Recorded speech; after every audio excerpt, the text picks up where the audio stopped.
Messieurs, prenons quelques minutes pour converser du poète des mathématiques. Enfin un épisode sur moi. C'est quand même pas trop tôt. Un poète tel qu'il n'est la plupart du temps pas connu pour ses travaux de mathématiques. Un auteur de contes pour enfants pour le grand public. Ah, vous avez lu le script en avance, vous. C'est de la triche. Arrêtez de tourner en rond et cracher le morceau. Un civil des plus énigmatiques, symbole de l'ère victorienne. Enlève le côté mathématicien et ça aurait pu être Jack l'Éventreur avec une description pareille. Ah non, mais enfin! Oh! C'est vrai, là. Vous poussez le coq dans le poulailler, comme on dit. Il y en a ras-le-bol d'être ignoré. Moi maintenant j'en ai rien à foutre, je fais du putaclic, voilà. Bon, vous avez vu le titre de toute façon. Comme souvent quand on parle d'une œuvre assez fondatrice pour être à l'origine d'une multitude d'autres, l'œuvre en question a évincé son auteur. Il y a toute une propagande litigieuse avec Disney autour de votre gamine, là. Vous le saviez déjà ou je vous apprends un truc? Et nul ne sera surpris d'apprendre que la Alice dont j'entends causer n'a plus ou moins rien à voir avec la version pour enfants de Disney. Malgré les préjugés du genre du conte pour enfants, les livres des aventures d'Alice ne sont pas réservés, loin s'en faut, qu'à des enfants. Tu vas nous dire que la version littéraire est plus intéressante et audacieuse que ses versions ultérieures. Commence à avoir l'habitude, tu sais. Plus que celle atrophiée de Disney, cela ne fait aucun doute, mais j'ai en tête quelques relectures qui n'ont pas à rougir devant leur inspiratrice première. Une pierre blanche. Donnez-moi une pierre blanche. Ah pourquoi vous faites la gueule vous tout à coup? Parce que je m'ennuie maintenant que je n'ai plus d'armée à m'occuper. Ah bah prenez une pilule. Mais j'en ai plus! Tenez, là, ici, là, voilà. Mais en échange, vous la fermez, hein. J'ai promis, d'accord. Le fait à mentionner en préambule est qu'il existe une vraie Alice, qui a inspiré celle de l'autre côté du miroir. Ah bah ça c'est comme Lewis Carroll. Eh, tu as le même prénom que lui. C'est un pseudonyme. Lewis Carroll, je veux dire. C'est pas son identité civile. C'est un nom qu'il s'est inventé. Oui, bah j'avais compris. Voilà. Autant que j'avais compris que j'étais pas fait pour cet épisode. Elle a un goût sucré, votre pilule, là, par rapport à d'habitude. Oh. Vous êtes sûr que c'est le bon traitement? Certains, oui. La sobriété de nos deux intéressés, Charles Dodgson et Alice Liddell, nous en révèle assez peu sur eux. Au demeurant, étant donné que ce sont leurs avatars artistiques qui m'intéressent, c'est pas bien grave. Attends, il y a un buzz de fou à faire avec le fait que c'était un adulte et qui s'intéressait à une enfant de 7 ans. Encore? Mais c'est une nouvelle mode, c'est pas possible! En fait, la politique est tellement inutile et on s'en fout à un tel point que le prochain de vous deux qui en parle aura sa place dans sa SNJ. C'est clair comme ça? Tellement clair que je ne vois pas de quoi tu veux parler, Lewis. Le seul élément de la vie privée de Carroll que je trouve intéressant de mentionner est son activité professionnelle. Il écrivait des livres, je prends le pari que c'est un écrivain. Il était enseignant de mathématiques dans un établissement religieux. Religieux, on s'en fout. C'est juste pour le détail. Aussi, il devient ludique de lire ces Alice en ayant en tête une grille de lecture didactique d'un homme qui avait l'habitude de s'adresser à des enfants et qui avait l'habitude de leur parler comme à des adultes. Mais qu'est-ce que ça change au texte, ça? Le choix d'un personnage enfant, qui plus est quand il est question du protagoniste, n'est jamais anodin dans une œuvre. La considération que Carroll leur a portée dans sa sphère privée nous en dit donc beaucoup sur la portée de son récit. Il n'a jamais renié que ces Alice étaient des contes pour enfants, il convient d'avoir en tête toute la noblesse qu'il accordait au genre du conte pour enfants. L'infantilisation des enfants empêche le monde de changer. Lewis, c'est la réplique que tu m'as écrite et on est d'accord que j'ai pas la moindre idée de ce que ça peut vouloir dire par contre. Hein. Et votre petite retraite de la semaine dernière, comment ça s'est passé? Pas super, pour rien vous cacher. Pas super. Ah, vous étiez à bout de nerfs aussi, c'est normal. Prenez une pilule si vous voulez. Non, ça ira, merci. Les aventures d'Alice sous terre, le titre du manuscrit original, était pensé dans le cadre privé, comme ne devant pas faire l'objet d'une publication qui donnera ensuite les aventures d'Alice au pays des merveilles. Tu veux pas parler de sa vie privée, mais il faut que tu nous en dises plus là.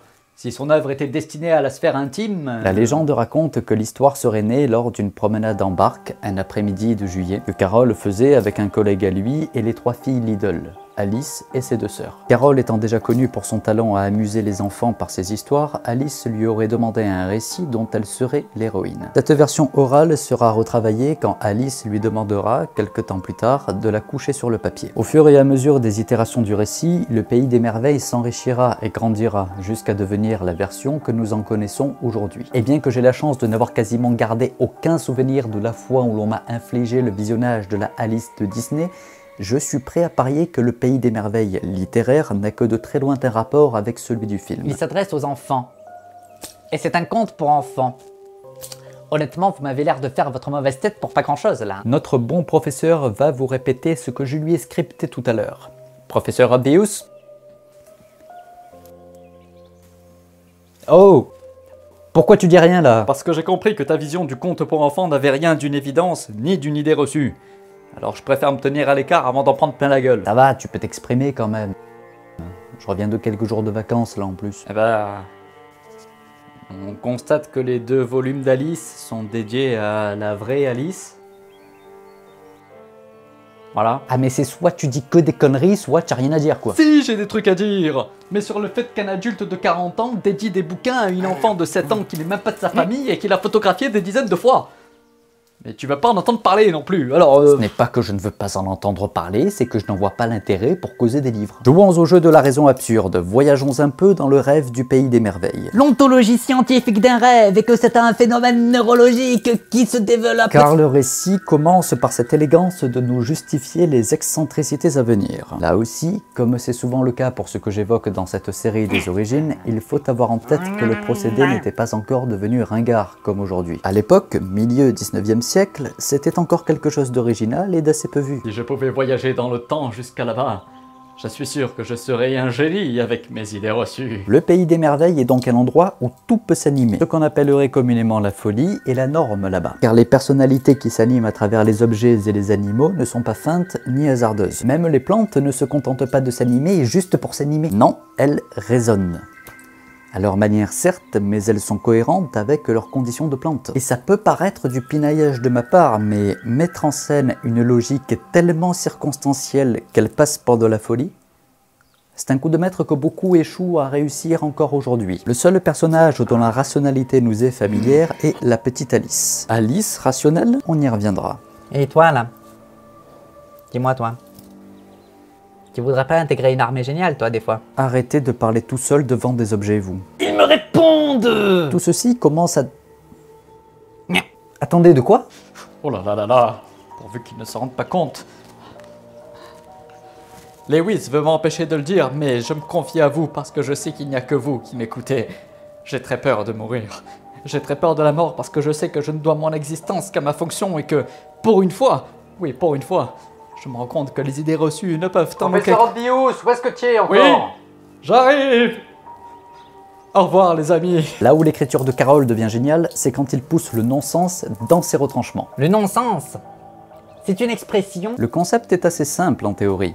Vous prenez un élément, comme une phrase ou un truc qui a du sens, merci, et vous l'inversez pour qu'il n'en ait plus. En revanche, en pratique, spécialement sur tout un bouquin, pour que tous les non-sens se tiennent entre eux et ne se contredisent pas les uns les autres, pour faire en sorte que le non-sens ait du sens, ça relève du génie. Aussi génial que le mot valise. Et je sais que ce n'est pas un mot qui a une forme de valise. Bravo Ducon. Au pays des merveilles règne la logique réglementaire. J'entends par là une construction logique dont la valeur tient aux règles qui la régissent. Ce qui n'est pas le cas de toutes les logiques. Tout ceci passe presque systématiquement par le jeu, d'une manière ou d'une autre. Bien sûr, Carroll aboutit souvent à des paradoxes en allant aussi loin sur ce terrain. Mais le but de son jeu n'est pas d'éviter les paradoxes. Pas tant que les non-sens qui y conduisent empêchent le personnage qui les énonce de se rendre compte qu'il énonce un paradoxe. Et là, je pourrais faire une démonstration de paradoxe avec des enfants qui meurent de maladie et des adultes à côté d'eux qui ont des remèdes à ces maladies et disent que c'est pas bien de laisser mourir les enfants. Mais bon. Le monde est empêché de changer par l'infantilisation des enfants. Oui, sûr que l'humanité se porterait bien mieux si c'était des enfants qui la dirigeaient. Un petit plan marketing, je suis sûr de revenir à vous avant la fin de la semaine, moi. Ah, mais ne te gêne surtout pas, je t'en prie. Génial. Est-ce que j'ai le droit de prendre quelques jours de congé pour soigner ma peur d'être mort? Non.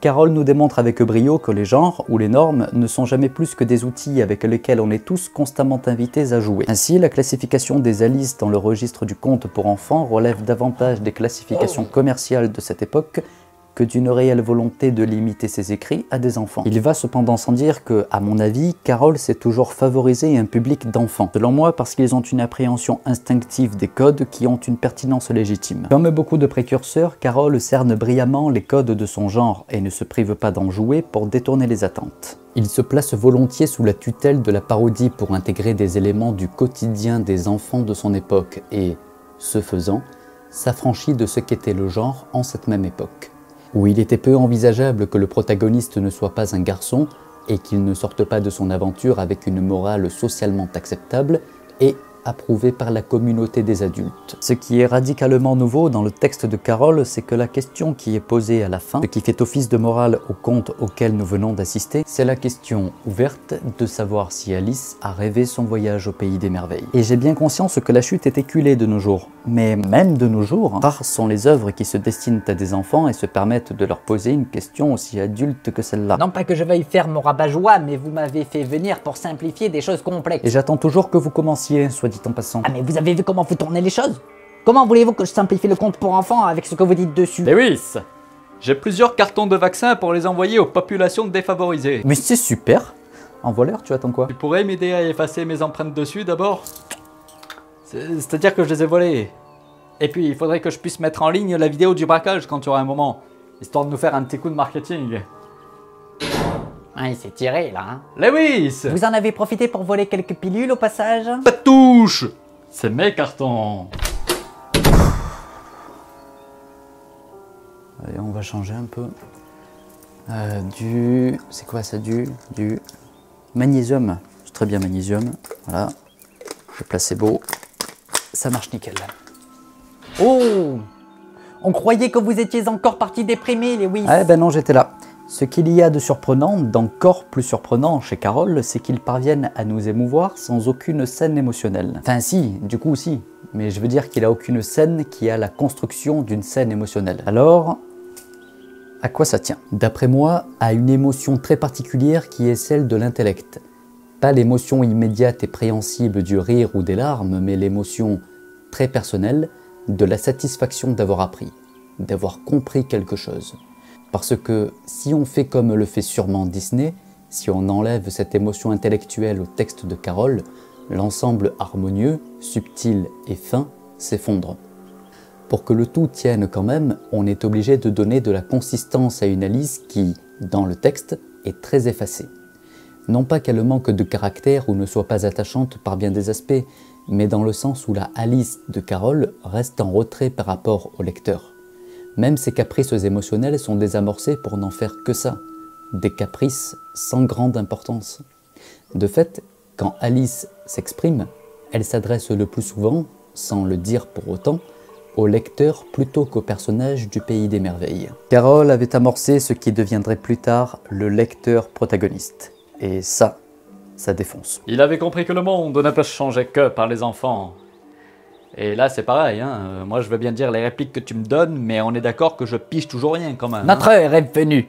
Soldats d'entier, allez prendre votre poste. Caporal Brossadant, couvrez les flancs. Paladin Mein Kampf, creusez des tranchées. La guerre va commencer. À le voir faire, Obvious, je me dis qu'il n'a plus aucun sens et que tout sens de l'évidence l'a déserté. Je dirais même que c'est l'incarnation de la non-évidence. Qu'est-ce que tu en dis? Arrête de m'embêter! Tu avais qu'à mieux le surveiller pendant ma retraite. Je me suis absenté 2 jours et voilà ce que je retrouve quand je En reviens. marche, moussaillon! Souillez les arquebuses! Parez au décollage! Mais il voulait pas arrêter de prendre ses pilules aussi. Il a dit qu'il profitait de tout prendre avant que tu reviennes le surveiller. Résultat, je suis obligé de lui refiler des placebos maintenant. Coin! Ce ne sont pas mes pilules! C'est pour ça qu'elles ont un goût différent d'habitude et que je perds la boule! Vous m'avez dupé! Le genre du conte pour enfants relève de beaucoup d'a priori Ne malheureux. comptez pas vous en tirer comme ça, Lewis! Mais c'est une réduction dramatique de ce que pourrait être le conte pour enfants. Car c'est bel et bien le seul genre artistique qui a le luxe de s'adresser à des adultes en devenir. Les contes pour enfants, à plus d'un titre, forgent en fait des futurs, puisqu'ils façonnent les adultes de ces mêmes futurs. Les contes pour enfants d'aujourd'hui sont les créateurs des mondes de demain. Simplifiez-moi ça, scientifico. Pas question que je simplifie quoi que ce soit, non! Vous m'avez roulé dans la levure avec vos tic-tac! Ça va, vous êtes pas mort, non? C'était pour m'amuser, j'ai bien le droit au bout d'un moment. Obvious, j'ai bien le droit, non? Obvious! Tu m'as tétanisé avec ton incarnation de la non-évidence. Là je suis hors service pour une bonne semaine au Ah, tu moins. vas pas t'y mettre toi aussi non plus! Ça vous apprendra à prendre des jours de congé! Oui, ben comptez pas sur moi pour m'absenter de sitôt. Dépêchez-vous de conclure cet épisode pour qu'on puisse aller acheter mes pilules! Actuellement, le genre du conte pour enfants se permet très et trop peu de transgression des codes qui l'enclavent dans une simplicité niaise. Les réappropriations d'Alice en plus de 150 ans sont trop nombreuses pour que j'en fasse le tour, mais parmi les plus connues, il y a celle que Burton a livrée à Disney. Étant assez fan d'Alice et de Burton, je peux difficilement ne pas apprécier modérément le résultat, mais force m'est de constater, et avec combien de regrets, qu'elle est assez fade, quand même. La version de Marilyn Manson, bien qu'elle n'ait jamais vu le jour, continue de me mettre le cerveau en ébullition chaque fois que je remate le trailer. C'est... Alors, j'ai pas la foutue moindre idée de ce que ça aurait pu donner, hein, on est d'accord. Mais en tout cas, ça promettait une vision audacieuse et personnelle, ce qui n'est jamais inintéressant. Quant à American Maggie... Bon, j'ai assez pioché dans son boulot pour mes illustrations, et je me trimballe son bouquin depuis assez de vidéos pour qu'il soit superflu de dire toute l'admiration que j'ai pour son Alice. Continue Maggie, tu vas tous les fumer. Non, non, non, mais... Qu'est-ce que vous attendez pour vous mettre en mouvement, soldats? Allons enfin d'une ère du... Oh. Vous n'êtes qu'un objet. Vous m'avez dupé, vous aussi. Sardine porgne. Arrêtez de gueuler, ça devient casse-pied là. Lewis, donne-moi un peu d'évidence à me mettre sous la dent. J'ai vraiment très peur de mourir là. Toi aussi, tu me casses les pieds avec ta peur de la mort. Donnez-moi une armée. La ferme. Donnez-moi une raison de vivre. La ferme. Une armée pour Scientifico. Signez la pétition. Vous ne voulez pas. Ah. Il est temps de mettre en application la leçon du professeur Dodson sur le récipiendaire protagoniste. Tu vas écrire un bouquin sur moi? Non, l'exercice littéraire dépasse de loin mes compétences. Mais il y a un domaine du ludisme qui a su brillamment recycler ce concept. Oh non, mais tant que les enfants seront considérés comme inférieurs aux adultes, vous ne changerez pas le monde. Lâchez-moi avec ça. Mais vous avez raison. Tu as rendu les vaccins aux hôpitaux, toi? De quoi tu parles? C'est-à-dire que j'ai commencé une partie de Nier Automata là, moi. Continue, c'est bien. Ça te prépare à mourir. De quoi? Il est temps de parler d'un support artistique qui a encore mauvaise presse aujourd'hui, mais qui, loin s'en faut, n'en est pas moins un des plus puissants et des plus nobles qui soit.